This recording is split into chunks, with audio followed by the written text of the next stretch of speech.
الحمد لله الذي خلق الإنسان وكرمه وعلمه من البيان ما لم يعلم فسبحان الذي لا يحصى امتنانه باللسان وما بالقلم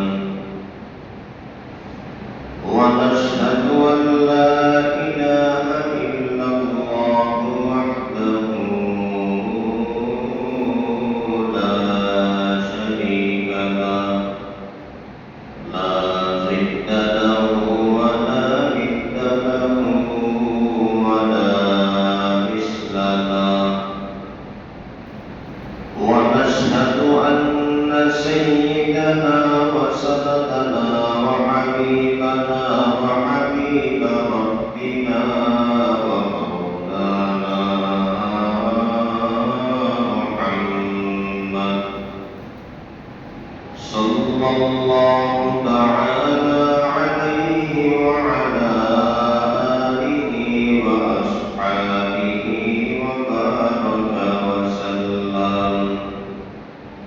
وبارك وسلم تسليما كثيرا أما بعد فأعوذ بالله من الشيطان الرجيم بسم الله الرحمن الرحيم قل إن صلاتي ونسكي ومحياي ومماتي لله رب العالمين وقال النبي صلى الله عليه وآله وسلم من كان له سعة ولم يضحي كان له صلانا من كان له سعة ولم يضحي فلا يقربن مصلانا وقال النبي صلى الله عليه وآله وسلم ما هذه الأضاحي يا رسول الله قال سنة أبيكم إبراهيم أو كما قال عليه الصلاة والسلام صدق الله المولانا العظيم وصدق رسوله النبي الأمي الكريم ونحن على ذلك من الشاهدين والشاكرين والذاكرين والحمد لله رب العالمين سبحانك لا علم لنا إلا ما علمتنا إنك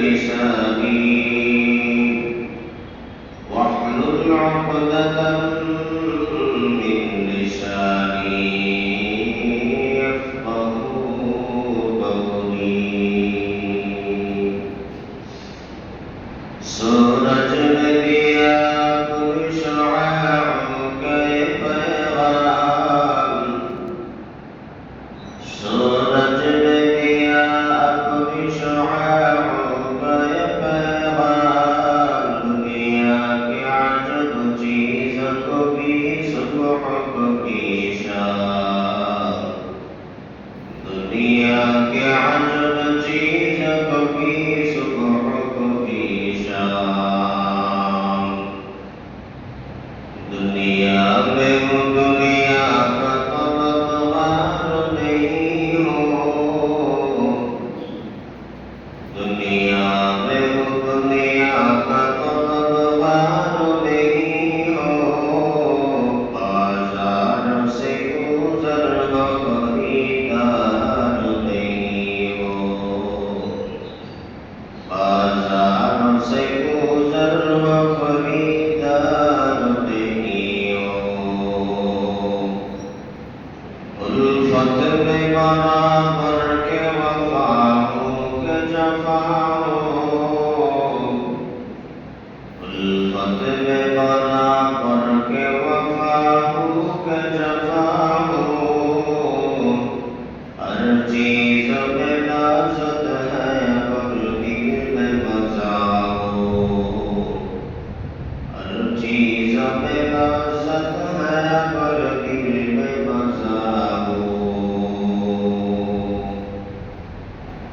अल्हम्दुलिल्लाह, अल्लाह सुब्हानहु व तआला दरबारे शुक्र कরি তো লাখ কোটি শুকর ও সুজুদ যে আল্লাহ তাআলা আমাদেরকে পবিত্র জিলহজ মাসে প্রথম জুমার সালাত আদায় করার জন্য আল্লাহ তাআলা আমাকে আপনাকে আল্লাহর ঘরে আসার বসার তৌফিক দান করেছেন।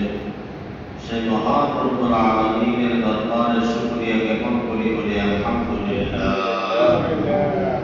লক্ষ কোটি দরুদ ও সালাম সাইয়্যিদুল মুরসালিন খাতামুন নবিয়্যিন ইমামুল আউয়ালিন শফিঈ মাহশর সাকি কাউসার আপায়ে নামদার মদিনা का ताजदार फखर नबुवत सय्यिदुल मखलूकात हज़रत मुहम्मदुर रसूलुल्लाह सल्लल्लाहु अलैहि वसल्लमेर উপর সবাই পড়ি সাল্লাল্লাহু আলাইহি ওয়া আলিহি ওয়াসাল্লাম।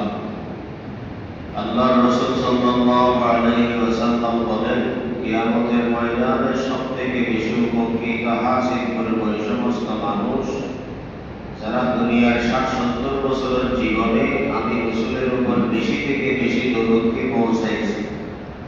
দরুদের আমলের বিনিময়ে আল্লাহ তাআলা মানুষকে জিরো থেকে হিরো বানায় দেন। একটা মানুষ দরুদের আমল করে মহব্বতের সাথে, হাদিস শরীফে আছে দৈনিক ১০০ বার, দিনে ১০০ বার, বিকালে ১০০ বার, সন্ধ্যায় ১০০ বার, ঘুমানোর পূর্বে ১০০ বার যদি কেউ রাসূলের উপর দরুদকে পৌঁছায়, আল্লাহ তাআলা তার সাথে ঘুমের ঘরে রাসূল আরবির সাথে মুলাকাতের তৌফিক দান করেন। আর রাসূল বলেন, কেউ যদি আমাকে স্বপ্ন দেখে সে যেন সরাসরি আমাকে দেখল, কারণ দুনিয়ার সমস্ত আকার আকৃতির শয়তান ধারণ করতে পারে, কিন্তু আমি নবী রহমতুল লিল আলামিন, আমি নবীর আকার আকৃতি ধারণ করার মতো আল্লাহ শয়তানকে শক্তি দেন না। এজন্য কেউ যদি রাসূলকে স্বপ্ন দেখে বলে সে যেন আল্লাহ স্বয়ং রাসূলকে দেখে, আর যে ব্যক্তি রাসূলকে দুনিয়ায় থাকাকালীন একবার স্বপ্ন যুগে রাসূলের সাথে দিদার নসিব হয়, তার জন্য দুনিয়ার জীবনের সমস্ত গুনাহ মাফ, মৃত্যুর পর তার জন্য জান্নাতকে ওয়াজিব করে দেওয়া হয়। সুবহানাল্লাহ। এক আল্লাহর বান্দা ছিলেন বড় আশিক, আল্লাহ রাসূলের বড় প্রেমিক। ৭ সমুদ্র মহানদী পাড়ি দিয়ে রাসূল আরবির রওজা মুবারকের সামনে এসে কিছু শাআর পাঠ করলেন, কিছু কবিতা পাঠ করলেন। এই কবিতাগুলোর পছন্দ আল্লাহ রাসূলের এত বেশি হয়েছে, কবিতাগুলোর অর্থের দিকে চিন্তা ফিকির করে আল্লাহ রাসূল রওজা মুবারক থেকে হাত বাহির করে ওই আশিকের সাথে মুলাকাত করছে। সুবহানাল্লাহ। मैं नूर हूँ मजनून हूँ ऐ सैयद आलम, दीदार दिखाते नहीं आवाज सुना दो, दीदार दिखाते नहीं आवाज सुना दो। রাসূলের রওজার সামনে গিয়ে বলতেছে, আল্লাহ ও নবী, আমি বহু দূর থেকে থেকে আসছি, বড় মুসাফির। আমি আপনার সরাসরি দিদার যদিও বা নসিব না হয়, আপনার বরকতময় রহমতময় আওয়াজটা যেন আমাকে একটু শোনাই দিন।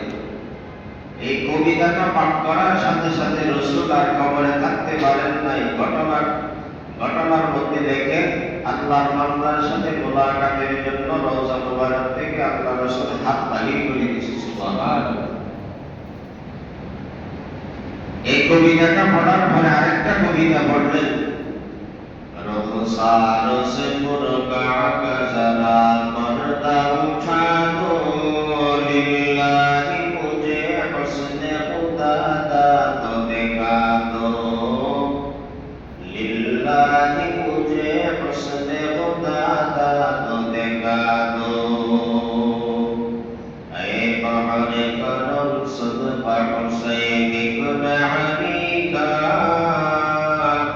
ইয়া সাহু মুঝে শরবতে দীদার পিলা দো, ইয়া সাহু মুঝে শরবতে দীদার পিলা দো। আল্লাহর বান্দা বলতেছেন, আপনি তো হাসান হোসেনকে বেশি মহব্বত করতেন, আমি বড় পথ পাড়ি দিয়ে বড় মুসাফির হয়ে আপনার রওজার সামনে উপস্থিত হাজিরা দেওয়ার জন্য আসছি। আপনি একটু আমাকে আওয়াজ শোনাই দেন। আপনার মোলাকাত যদিও না হয়, আপনার আওয়াজটা আমাকে একটু শোনাই দেন। নবী, আমি আপনার সে আদরের নাতি হাসান হোসাইনের নামের দোহাই দিয়ে বলতেছি, আপনার সরাসরি দিদার যদি না হয়, আপনার রহমতময় বরকতময় আওয়াজটা একটু আমাকে শোনাই দিন। এতটুকু আল্লাহর রাসূলের আশিক কথা বলার সাথে সাথে আল্লাহ তাআলার নবী রহমতুল লিল আলামিন কবর থেকে হাত বাহির করে ওই আশিকের সাথে মুসাফা করে দিয়েছে। সুবহানাল্লাহ। আরেক আল্লাহর বান্দা ছিল যার নাম শেখ সাদি রহমতুল্লাহ আলাইহি। বড় মাপের আলেম ছিলেন, বড় মাপের কবিতা আবৃত্তি করতেওয়ালা ছিলেন, কবি ছিলেন। ওরা পৃথিবীকে উনি বহুবার সফর করে শেষ করলেন। ওনার পৃথিবী সফরের অভিজ্ঞতায় একটা কিতাব লিখলেন, যে কিতাবের নাম গুলিস্তা উস্তা বলা হয়, দর্শনে দামি মাদ্রাসায় পড়ানো হয়। এই কবিতাগুলা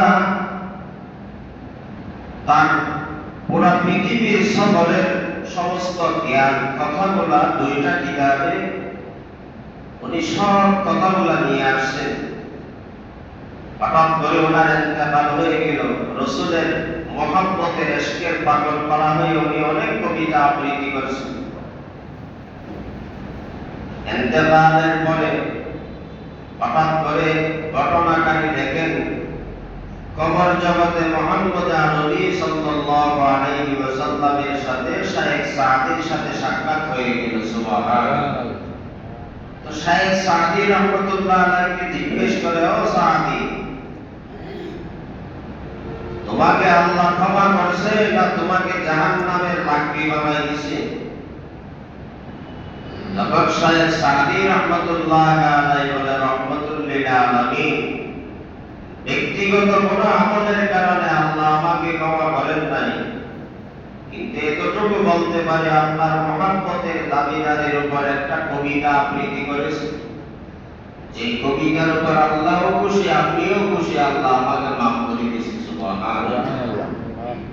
বাল্লাল উলা বি কামালিহি কাশাফাত তুজাবি জামালিহি, আসনাতু জামিউ খাসালিহি, সাল্লু আলাইহি ওয়া আলিহি, বাল্লাল উলা বি কামালিহি, বাল্লাল উলা বি কামালিহি, কাশাফাত তুজাবি জামালিহি,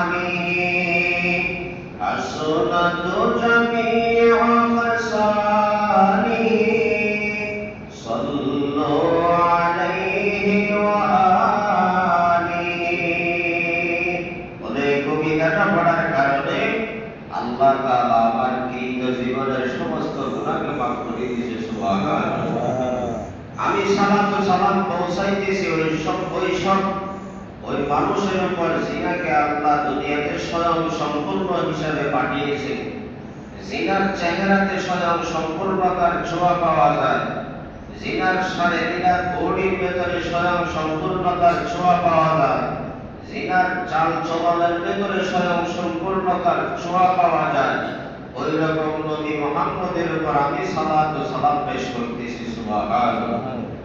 এই কবিতাটা আমি আমার কিতাবে উল্লেখ করলাম, আবৃত্তি করলাম। আল্লাহ তাআলা এর বিনিময়ে আমার কৃত জীবনের সমস্ত অন্যায়কে মাফ করে দিয়েছে। সুবহানাল্লাহ।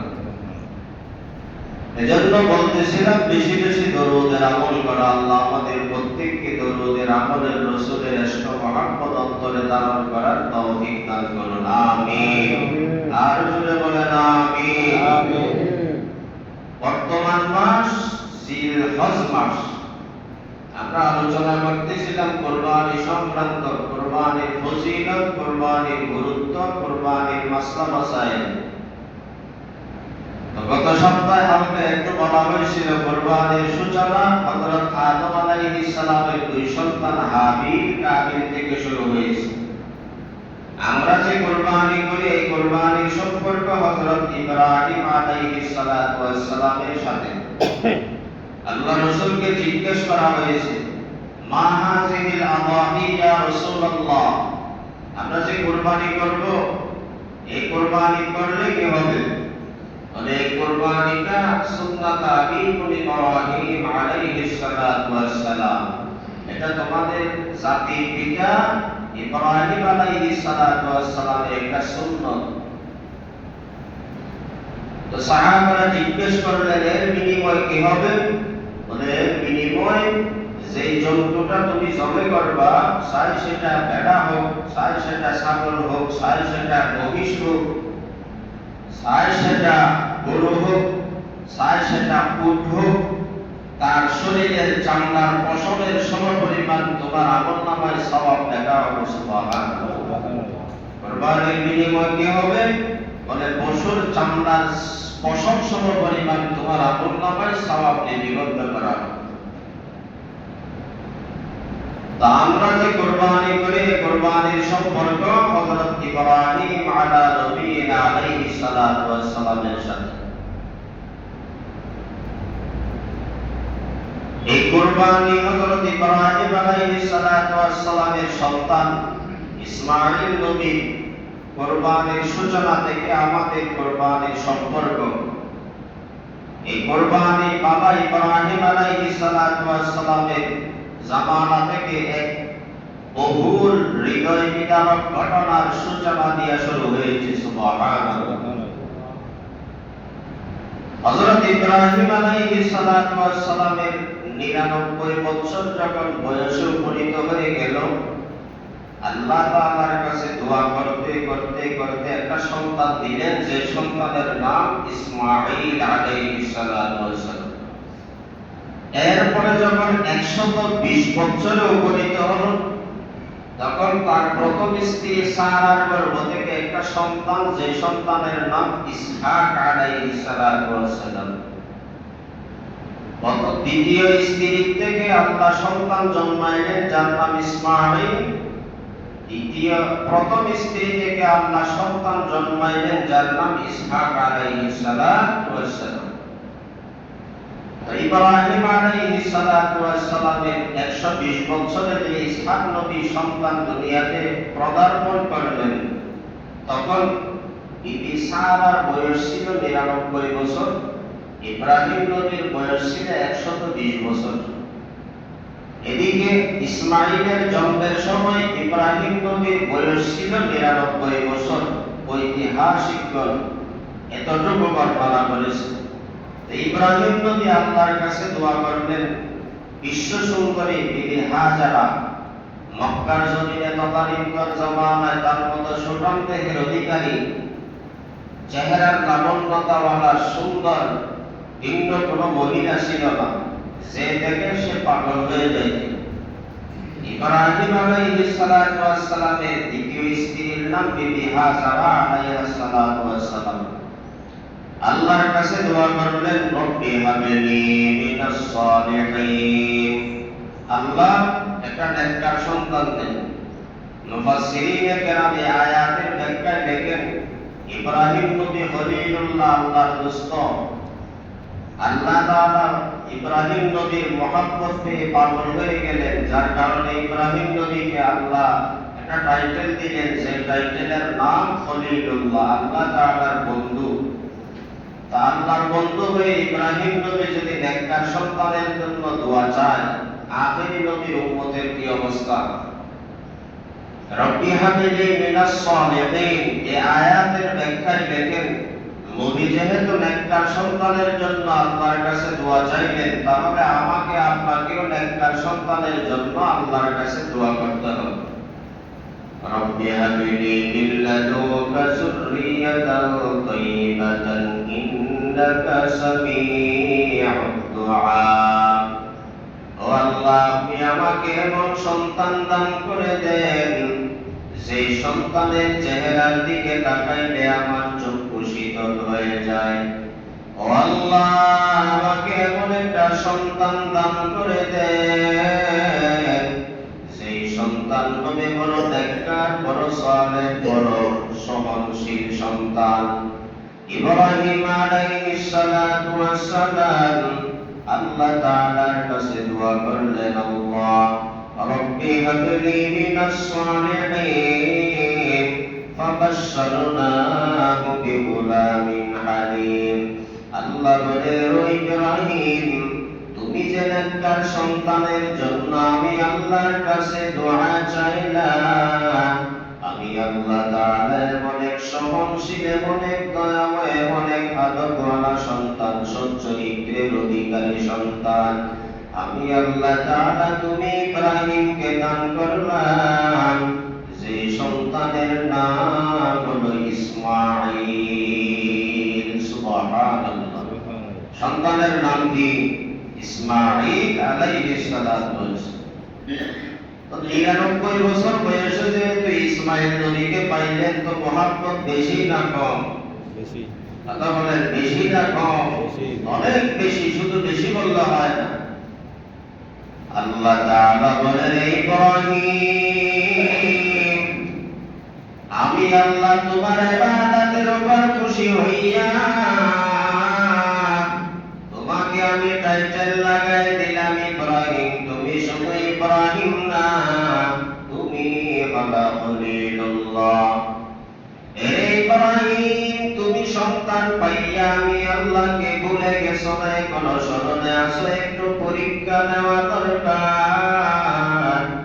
আল্লাহ তাআলা স্বপ্নে দেখাইলেন, ও ইব্রাহিম, সন্তানকে মিনা বাজারে নিয়ে যাও। ইব্রাহিম নবী বলে, রে আল্লাহ, মিনা বাজারে কেন সন্তান ইসমাঈলকে নিয়ে যাব? ইব্রাহিম আলাইহিস সালামকে আল্লাহ বলেন, ও ইব্রাহিম, যদি তুমি আমি আল্লাহর মহব্বতের ভালোবাসা গভীর করতে চাও, তাহলে তুমি ইব্রাহিমকে মিনা বাজারে জবেহের জন্য নিয়ে যাও। এদিকে বাবা ইব্রাহিম মক্কার অদূরে পাহাড়ে আসলেন। বিবি হাজারাকে ডাক দিয়া বলে, রে ও আমার স্ত্রী হাজেরা, সন্তানকে ভালোভাবে সাজাইয়া দাও, সন্তানকে শেষ বেলার মতো তুমি ভালোভাবে দেখে নাও। বিবি হাজারা ডাক দিয়া বলে, রে ও আমার স্বামী ইব্রাহিম, কোথায় যাও? বলে, আমি আমার এই সন্তানকে নিয়ে দুনিয়ার রাজা বাদশার দাওয়াতে যাই। ইব্রাহিম আলাইহিস সালাম এই কথা না বলে কেন? বিবি বাচ্চা ওই রাজা বাদশাহ রাস্তায় দরবারে গিয়া দাওয়াতে যান কেন বলেছেন?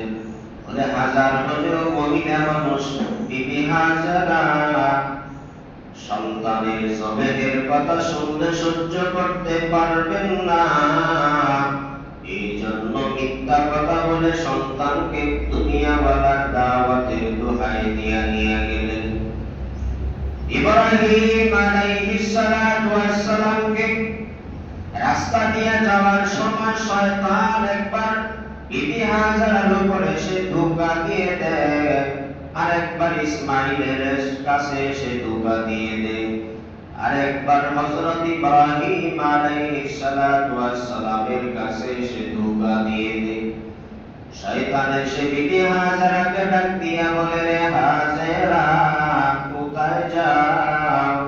তোমার সন্তানকে কোথায় দিলা তো জানি না।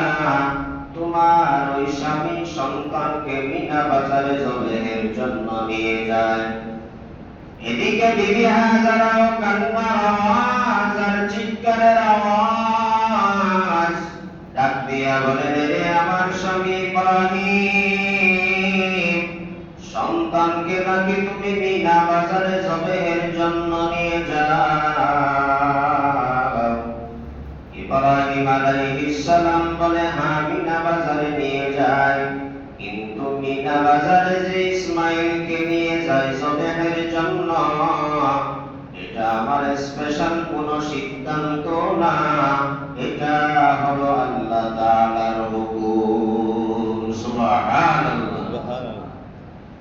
বিবি হাজারা কান্না থামায় নিলেন, বলে তাইলে ঠিক আছে, যদি আল্লাহ তাআলার হুকুম হয় তাহলে ইসমাইলকে ৯০০০ ইসমাইলকে আমি আল্লাহ তাআলার রাস্তায় কুরবানি দিতে রাজি হয়ে গেলাম। শয়তান এসে আবার দোকানে, ইব্রাহিম, বুড়া বয়সে সন্তান ইসমাইলকে পাইলা কেমনে তুমি মিনা বাজারে সন্তানকে জবে করবা?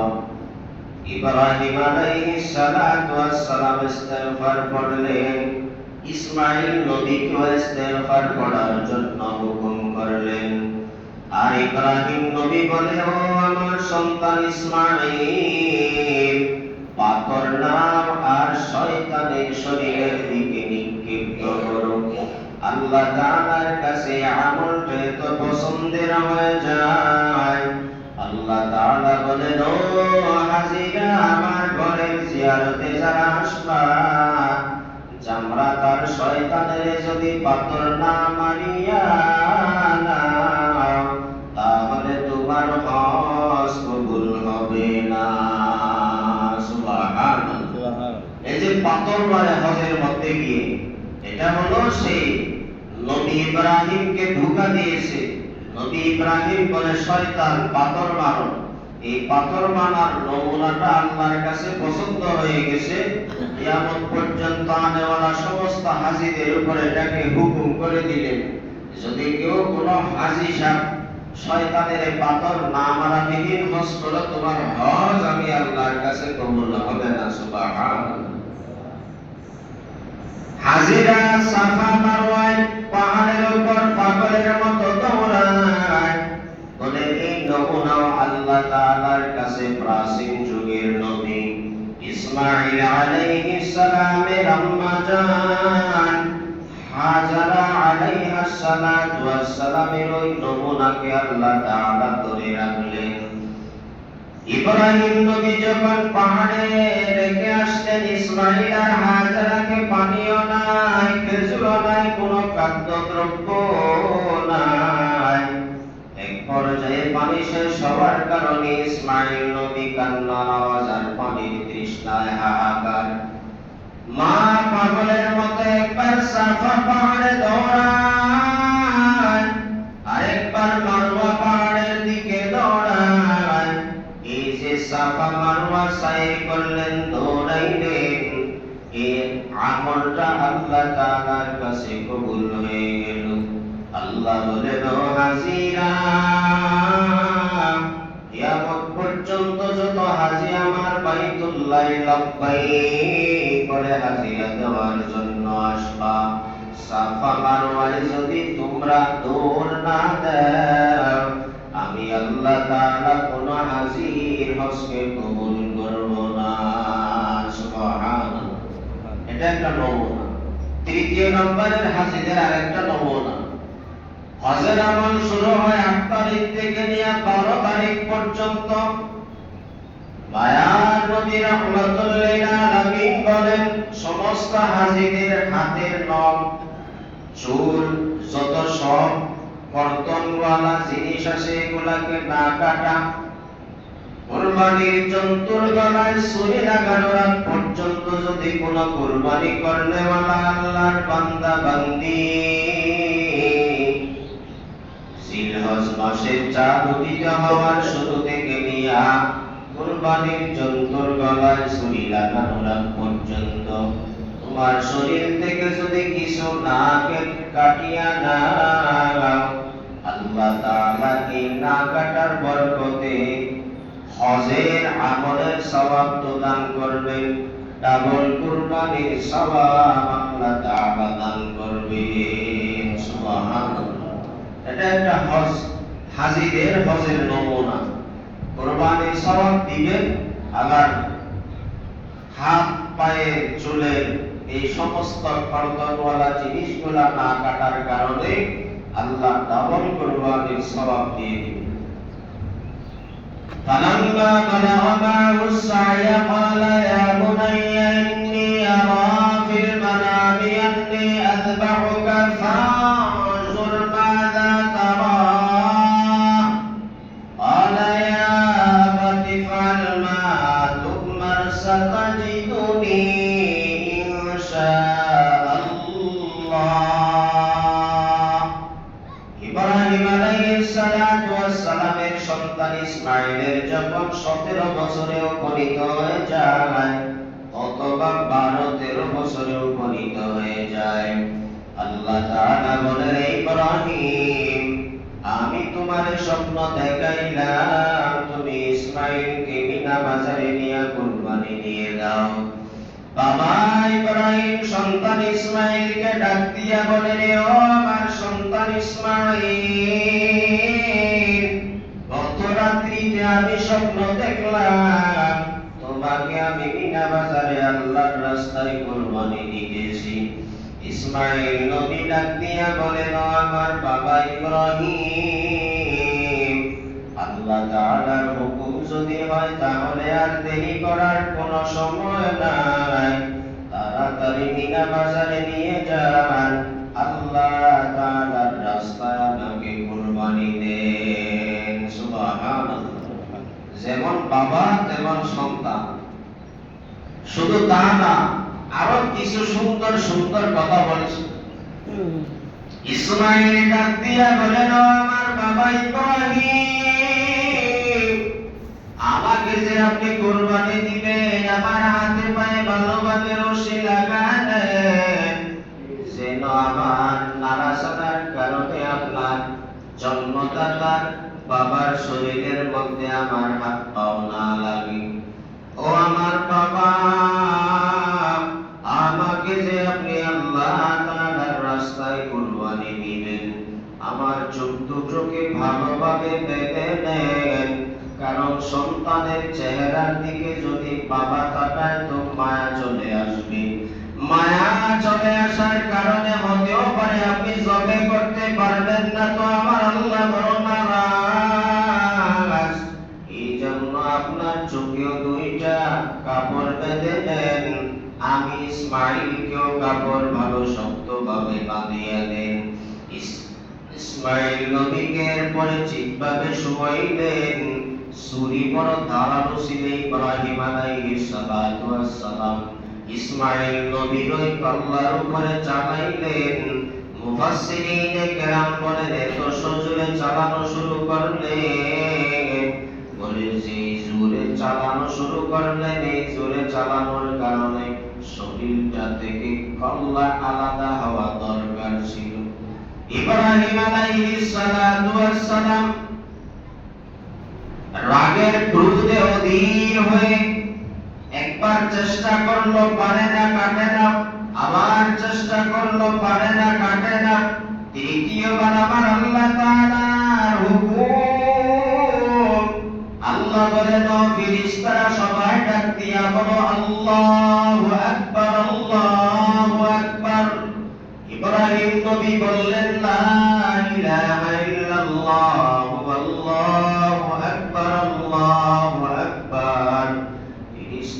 বললেন ওয়ালিল্লাহিল হামদ। এরপরে আল্লাহ ডাক দিয়া বলেন ও ফেরেশতা যাও যাও, জান্নাত থেকে একটা দুম্বা নিয়ে ইসমাঈল নবীর কল্লাটা সরায় দাও। ওই জান্নাতি দুম্বাটা ইব্রাহিমের চুরির নিচে রেখে দাও। সুবহানাল্লাহ।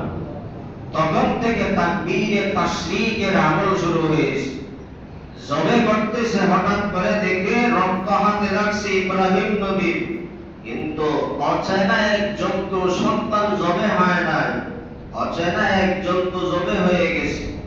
যে জন্তুটা জান্নাতি ছিল, জান্নাতি ওই দুম্বাটা আল্লাহ তাআলা ইব্রাহিম নবীর চুরির নিচে জবে করাই দিলেন। সুবহানাল্লাহ। এরপর আল্লাহ তাআলা বলেন ওয়ানাদাইনাহু ইয়া ইব্রাহিম ক্বাদ সাদ্দাকাতার রুইয়া ইন্না কাযালিকা নাজজিল মুহসিনিন।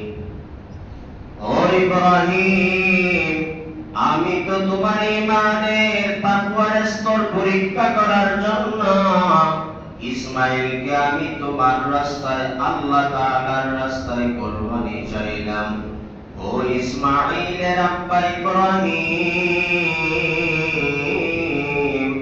তুমি আমি আল্লাহর পরীক্ষায় পাশ করলাম। যাও যাও, জান্নাতি দুম্বার গোশত তুমিও খাও। তোমার ওই বিবি জঙ্গলার ভেতরে, মক্কার দূরে পাহাড়, ওই নির্বাসনে তোমার স্ত্রী হাজারার জন্য জান্নাতে উঠে দুম্বার গোশত তুমি হাদিয়া হিসেবে নিয়ে যাও। আল্লাহ তাআলা ওই ইব্রাহিম নবীর হৃদয় বিদারক ঘটনা, ইসমাঈল নবীর জবাই করার ঘটনাকে সূচনা স্বরূপ কিয়ামত পর্যন্ত আনেওয়ালা উম্মতের জন্য আল্লাহ তাআলা কুরবানি স্বরূপ রেখে দিলেন। সুবহানাল্লাহ। এজন্য সমস্ত মানুষের উপর যে কুরবানি করে, এটা হলো ইব্রাহিম নবী ইসমাঈল নবীর হৃদয় বিদারক সেই ঘটনার স্মরণিকা হিসাবে আমাদের কুরবানির সম্পর্ক। এখন আসেন কিছু মাসলা মাসায়েল। কুরবানি কেন করবে, কারা করবে, করলে কি হবে? কুরবানির সওয়াব এত বেশি যা বলার কোনো ভাষা নাই। হাদিসে আছে কুরবানি করলে আল্লাহ মালের পবিত্রতা দান করবে। কোন মানুষ কুরবানি করবে আল্লাহর জন্য, তার ধন সম্পদের মধ্যে আল্লাহ তাআলা বৃদ্ধি করবে। তো কুরবানি কারা করবে? নেশাব সম পরিমাণ মালের মালিক যারা। যাকাতের নেশাব যতটুকু, কুরবানির নেশাবও ততটুকু। 7.5 তোলা স্বর্ণ, 52.5 তোলা রূপায়ের পরিমাণ ধন সম্পদ, টাকা পয়সা, মাল দৌলত, ফ্যাক্টরির মালামাল, সেই সম পরিমাণ যদি থাকে তার উপর কুরবানি ওয়াজিব। এখন আসেন, আমাদের বাড়িঘরের মধ্যে অনেকের এমন কিছু সামান পড়ে থাকে যেগুলা ব্যবহার হয় না, বছরে একবার ব্যবহার হয়। যেমন আমার কাপড় একটা হইলে ভালো, কিন্তু আমার একটার জায়গায় আছে 50টা। এই 50টার এক একটার দাম অনেক বেশি। এই সবগুলাকেও নেশাবের মধ্যে যদি গণ্য করা হয়, সেটাও যদি নেশাব সম পরিমাণ হয়, তার উপর ডাবল কুরবানি ওয়াজিব। তার উপর কি ডাবল কুরবানি ওয়াজিব। এই গেল এক মাসআলা। 6 জন্তু দ্বারা কুরবানি করে। 1 নাম্বার উট, 2 নাম্বার গরু, 3 নাম্বার মহিষ, 4 নাম্বার ভেড়া, 5 নাম্বার ছাগল। এরকম জন্তু দ্বারা কুরবানি করে। যদি কেউ উট দ্বারা কুরবানি করে 6 বছরে উপনীত হওয়া লাগে। মহিষ আর গরু দ্বারা হলে 2 বছরে উপনীত হওয়া লাগে। যদি কেউ ভেড়া, বকরি, ছাগল দ্বারা কুরবানি করে তাহলে 1 বছর পুরা হওয়া লাগে। এমন জন্তু দ্বারা কুরবানি করবে, রাসূল বলেন যে জন্তুকে দেখলে বড় ভালো দেখায়, হৃষ্টপুষ্ট, অনেক শক্তিশালী, কানা ল্যাংড়া, নিজের অস্তিত্বকে ধরে রাখতে পারে না। অথবা এমন এক জন্তু যে জন্তুর কানের 3 ভাগের 2 ভাগ না আর 1 ভাগ আছে। অথবা এমন জন্তু যে জন্তুর লেজ 3 ভাগের 2 ভাগ না 1 ভাগ আছে। অথবা এমন জন্তু যে জন্তুর শিং আসল জায়গা থেকে ভেঙে গেছে, বলে ওই সমস্ত কুরবানির জন্তু দ্বারা কুরবানি দেওয়া শরীয়তে অনুমোদিত না, জায়েজ না। রাসূল সাল্লাল্লাহু আলাইহি ওয়াসাল্লাম বলে কুরবানি করনেওয়ালারা যেন খেয়াল রাখে হৃষ্ট-পুষ্ট কুরবানির জন্তু দ্বারা যেন আল্লাহর রাস্তায় কুরবানি দেওয়া হয়। দ্বিতীয় নম্বর মাসআলা, কুরবানির ফজিলত শোনার পরে হুজুরের কাছ থেকে এক আল্লাহর বান্দা যার উপর নেশাব পরিমাণ মাল নাই, কুরবানি ওয়াজিব না, কিন্তু সে অতি ভক্তি দেখাইয়া বলে আল্লাহর রাস্তা আমিও কুরবানি দেওয়ার জন্য একটা ছাগল খরিদ করলাম অথবা একটা গরু খরিদ করে নিয়ে আসছে। কথা বুঝেন নাই? হঠাৎ করে তার কুরবানির আগের দিন তার নিয়ত পাল্টাই গেছে বলে এই কুরবানিটা আমার উপর ওয়াজিব না, কারণ নেশাব তো নাই আমার উপর, অথচ জন্তুটা কিনা হয়েছিল কুরবানি করার নিয়তে। কুরবানির আগের দিন যদি তার নিয়তকে পাল্টাই ফেলে যে আমার উপর তো নেশাব ওয়াজিব না, কুরবানি ওয়াজিব না, তো আমি কুরবানি করব না, বলে না, এই অনুমতি তো নাই। আল্লাহ তো তোমার উপর ফরজ করেন নাই, ওয়াজিব করেন নাই, তুমি এটা নিজ থেকে ওয়াজিব করে নিলে। এজন্য যেই নিয়তে তুমি কুরবানির জন্তু খরিদ করে নিয়ে আসলা, সেই জন্তুকে তোমাকে কুরবানি দিতেই হবে। কথা বুঝা আসছে তো ভাই? ইনশাআল্লাহ। কুরবানি চার প্রকার। কয় প্রকার? সবাই বলেন কুরবানি কয় প্রকার? এক নাম্বার ওয়াজিব কুরবানি, দুই নাম্বার নফল কুরবানি, তিন নাম্বার মান্নতের কুরবানি, চার নাম্বার ওসিয়তের কুরবানি। ওয়াজিব কুরবানির গোশত সচরাচর যেটা আমরা বলতেছি আর কি, নিজেও খাইতে পারবে, স্বজনও খাইতে পারবে, গরিব মিসকিনও খাইতে পারবে। নফল কুরবানির গোশত নিজেও খাইতে পারবে, স্বজনও খাইতে পারবে, গরিব মিসকিনও খাইতে পারবে। কিন্তু মান্নতের কুরবানি আর ওসিয়তের কুরবানি, বুঝেন তো? মান্নতের কুরবানি, একজনে মান্নত করে গেছে যে আমার এই কাজটা হলে আমি মান্নত করতেছি যে আল্লাহ রাস্তায় এক বরাত কুরবানির গোশত আল্লাহ রাস্তায় কুরবানি দিয়ে দিব, অথবা একটা ছাগল আল্লাহ রাস্তায় কুরবানি দিয়ে দিব। মান্নত করে না? কেউ যদি মান্নত করে, সেই মান্নত পুরা করা তার উপরে ওয়াজিব। মান্নতের কুরবানির গোশত নিজেও খাইতে পারবে না, ধনী আত্মীয় স্বজন যারা আছে তাদেরকেও খাওয়াইতে পারবে না। এই মান্নতের গোশত পরিপূর্ণরূপে গরিব মিসকিনরাই হক, অর্থাৎ গরিব মিসকিনদেরকে তার হক বুঝাই দিতে হবে, কেন এটা মান্নতের কুরবানির গোশত। আর একটা হলো ওসিয়তের কুরবানির গোশত, নিজেও খাইতে পারবে না, ধনী স্বজনেরাও খাইতে পারবে না, পরিপূর্ণভাবে এটা গরিব মিসকিনদের হাতে উঠাই দিতে হবে। এরকম কুরবানি আল্লাহ তাআলার সন্তুষ্টিকে পাওয়ার জন্য করা। আর কুরবানি যে আমরা করব 7 ভাগে অথবা কেউ 1 ভাগ করবে, 1 ইঞ্চি সমপরিমাণ জাতলা সমপরিমাণও যদি হালাল থেকে হারামের দিকে ধাবিত হয়, তার কুরবানি আল্লাহর কাছে গ্রহণযোগ্য হবে না। এক আল্লাহর বান্দা বলতেছে নামাজের সাথে হুজুর কুরবানি করা যায়? শরীয়ত তো বলে ডাইরেক্ট যায় না। আসলেই তো যায় না। এ আল্লাহর নাফরমানি করে, এত বড় নাফরমান। কারণ আল্লাহ তাআলার কাছে সবথেকে বড় আসামি হলো ওই ব্যক্তি যে 5 বেলার মসজিদে নামাজে হাজিরা দেয় না। এজন্য আমরা যাদেরকে শরীক বানাবো, যাদের সাথে শরীক হব কুরবানিতে, খুব খেয়াল করা যে আমার শরীক ভাইদের মধ্যে কোনো হারামের দুর্গন্ধ আছে কিনা।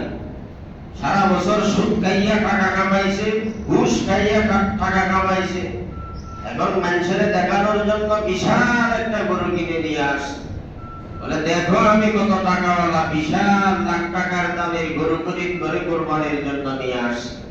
অথচ তার আয় উন্নতি আর ব্যবসায়িক যে সব কিছু তার ইনকাম সোর্স আছে ঘুষের সাথে জড়িত, সুদের সাথে জড়িত।